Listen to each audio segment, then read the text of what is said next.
کہ مجھے آپ لوگ سبسکرائب کریں یا آپ لوگ لائک دیں، نہیں،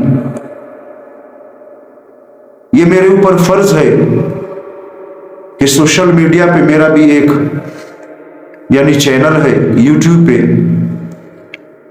الحمدللہ اسلامک چینل ہے،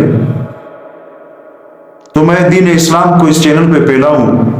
خاص کر نوجوانوں سے میں یہ کہنا چاہتا ہوں، اگر کسی کو بھی انشاءاللہ غسل کے بارے میں کوئی مسئلہ ہو تو نیچے کمنٹس میں وہ لکھ سکتے ہیں۔ تو سب سے پہلے میرے بھائیوں اور دوستوں، جب کوئی کافر مسلمان ہوتا ہے تو کلمہ پڑھنے سے پہلے اسے غسل کے لیے کہا جاتا ہے کہ جا کر غسل کرو، تاکہ آپ صاف ہو جاؤ، پاک ہو جاؤ، اور پھر اللہ کا نام لو۔ ہمارے مسلمان ہو کر ہمارے مسلمان نوجوان ایسے نوجوان ہیں جو غسل کے بارے میں بالکل جانتے ہی نہیں کہ غسل ہوتا کیا ہے، احتلام کیسے ہوتا ہے، اور احتلام ہونے کے بعد غسل کس طریقے سے کرتے ہیں، جو سنت طریقہ ہے وہ کس طرح ہے۔ اس بارے میں ہمارے نوجوانوں کو تقریباً 99% لوگوں کو یہ پتہ نہیں ہے۔ بہت سے لوگوں سے میں نے پوچھا ہوا ہے میرے بھائیوں اور دوستوں، اسی وجہ سے میں یہ ویڈیو بنا رہا ہوں کہ ان کو بالکل غسل کے بارے میں پتہ بھی نہیں ہے۔ اب جو بندہ جنوب ہوگا یعنی ناپاک ہوگا تو اس کا کھانا پینا بھی صحیح نہیں ہے۔ جو یہ جان کر بھی ایک تو معذور ہوتا ہے، اس کے اپنے مسئلے ہیں، لیکن جس کو یہ معلوم بھی ہو کہ وہ جنوب ہے یعنی ناپاکی کی حالت میں ہے، تو گھر کے اندر اس کی نحوست سے اس گھر پر نحوست پڑتی ہے میرے بھائیوں اور دوستوں،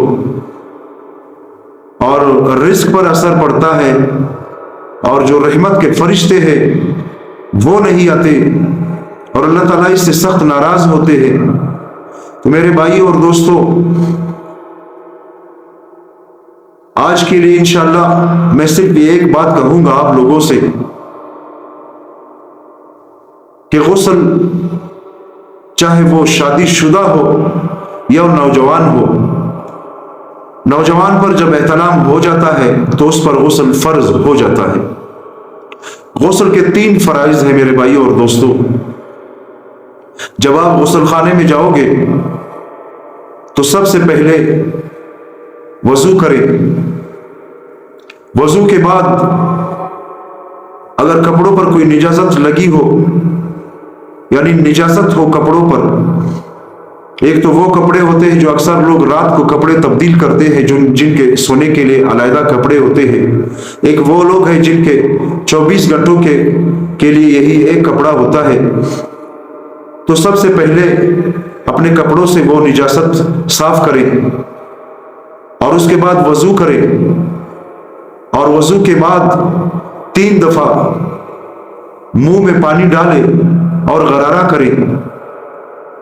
یہ روزے کی حالت میں نہیں ہے میرے بھائیوں اور دوستوں، اگر کسی کو روزہ ہو تو وہ غرارہ نہ کرے، بلکہ جس طرح وضو کرتے ہیں اسی طرح 3 دفعہ منہ میں پانی ڈالے، اور اس کے بعد 3 دفعہ ناک میں پانی ڈالے، اور اس کے بعد پورے جسم کا 3 دفعہ دھونا،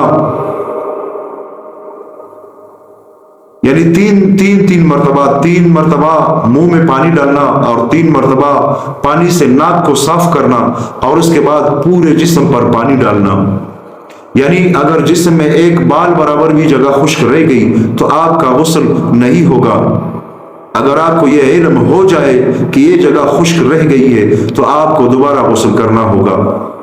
تو کوشش کریں کہ اسی وقت یعنی غسل کے دوران ہی اپنے جسم کو اپنے ہاتھ سے ملے، تاکہ پانی اچھی طرح آپ کے جسم میں جذب ہو جائے، اور اس کے بعد آپ صاف ہو جائیں گے۔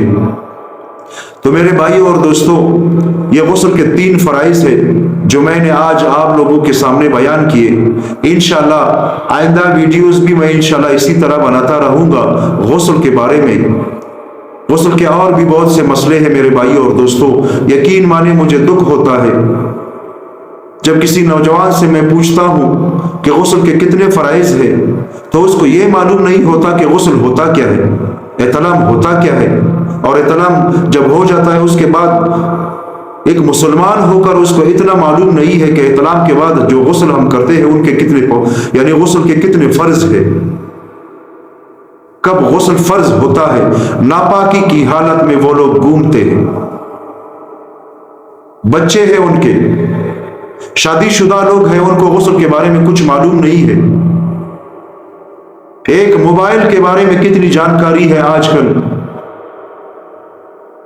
فیس بک کے بارے میں جانکاری ہے، ٹک ٹاک کے بارے میں جانکاری ہے، یعنی جو دنیاوی علم ہے ان سب کے بارے میں جانکاری ہے، لیکن جو شریعت ہے، جو اللہ کا دین ہے، نبی کریم صلی اللہ علیہ وآلہ وسلم کا یعنی سنت طریقہ ہے، وہ ہم لوگوں کو معلوم نہیں ہے۔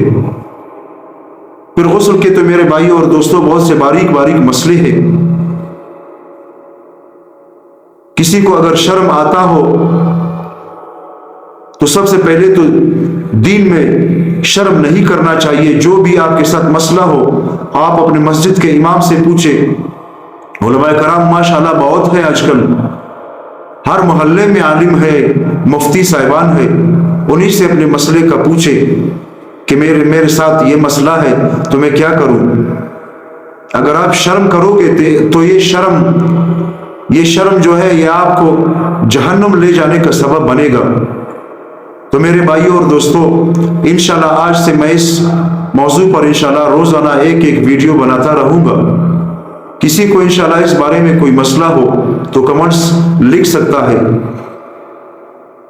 دوستوں اللہ تعالیٰ سے دعا کرتے ہیں کہ اللہ پاک مجھے اور سارے مسلمانوں کو نیک عمل کرنے کی توفیق عطا فرمائے۔ دوستوں کوشش کریں کہ دین کو توجہ دے۔ ہماری جو زندگی ہے اور اس زندگی کا جو مقصد ہے وہ اللہ کا دین ہے، یعنی ہم نے اپنے اندر بھی دین کو لانا ہے اور اس دین کو دوسرے مسلمانوں تک بھی پہنچانا ہے، یہی ہماری زندگی کا مقصد ہے۔ اللہ تعالیٰ سے دوستوں دعا کرتے ہیں کہ اللہ پاک مجھے، آپ اور سارے مسلمانوں کو سیدھے راستے پر چلا دے۔ انشاءاللہ کل ایک نئی ویڈیو کے ساتھ آپ کے سامنے دوبارہ حاضر ہو جاؤں گا۔ تب تک کے لیے اللہ حافظ۔